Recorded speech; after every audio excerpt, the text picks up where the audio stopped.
जब पंच परिवर्तन की बात परम पूज्य ने सरसंघ चालक जी ने पिछले 4 वर्षों से करना प्रारंभ किया कि संघ की शताब्दी हो रही तो क्या करना, तो अपने आचरण में परिवर्तन करना। ये सारे के सारे पंच परिवर्तन क्रियात्मक ही है। हमने 75 वर्ष जब स्वाधीनता के मनाए तो हमने कहा स्वाधीन तो हो गए, स्व के अधीन तो हो गए, स्वतंत्र हुए क्या? तंत्र भी अपना होना चाहिए। इसलिए स्वतंत्र होने का नाम स्व का बोध है, स्व का तंत्र सब जगह पर लागू करना। इसलिए सतीश जी बता रहे थे ना धोती की बात, मैं IIT वाईआईटी शिक्षा के जगत में था 11 वर्ष, तो सब जगह धोती पहन के जाता था, तो सामने बैठे हुए युवाओं को आह्वान देता था। मैंने कहा मैं 16 तरीके से धोती बांधना जानता हूँ और रात को इसी को खोल करके इसी की लुंगी बना देता हूँ। कहीं पर ओढ़ने के लिए नहीं हो तो इसी को खोल के ओढ़ लेता हूँ, बिछा भी लेता हूँ।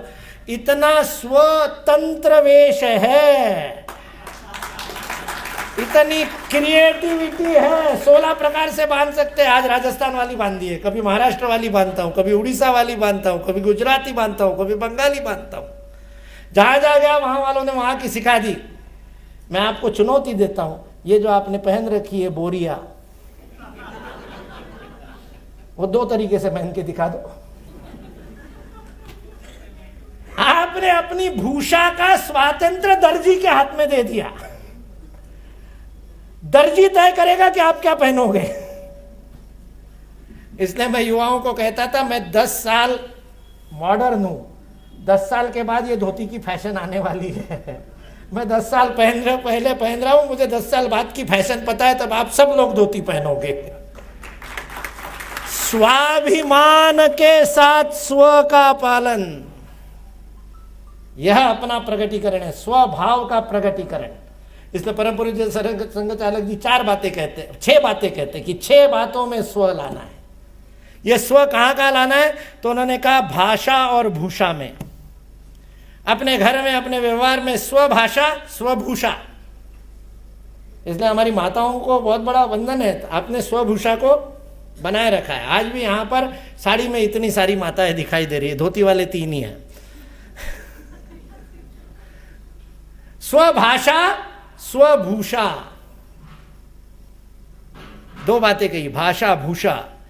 दूसरे 2 भ का है भजन और भोजन।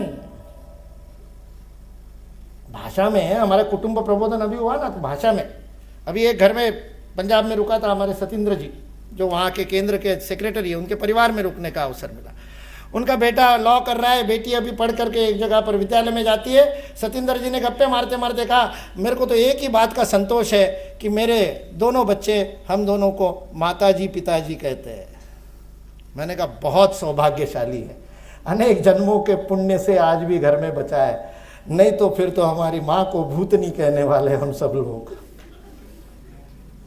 नहीं विश्वास, गूगल में इमेज सर्च करके देख लो MUMMY को,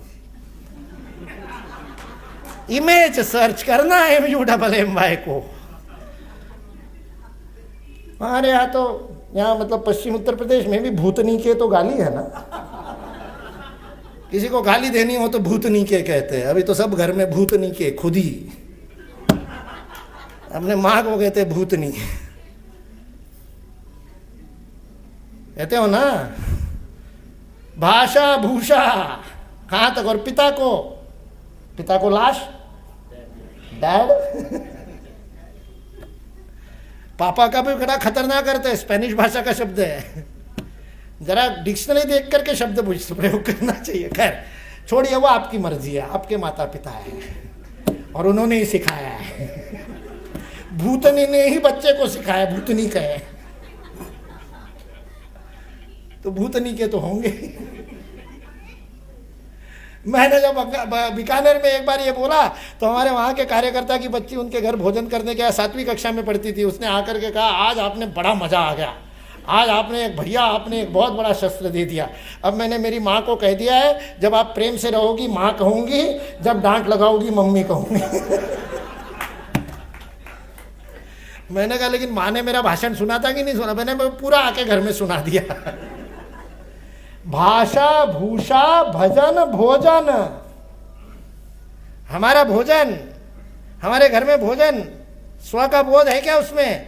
हमारे घर में चलने वाले भजन गाने, हमारे आपस में बैठ करके करने वाले उपासना की पद्धति, उसमें स्व है क्या? और अंतिम दो भ कहे, भवन और भ्रमण।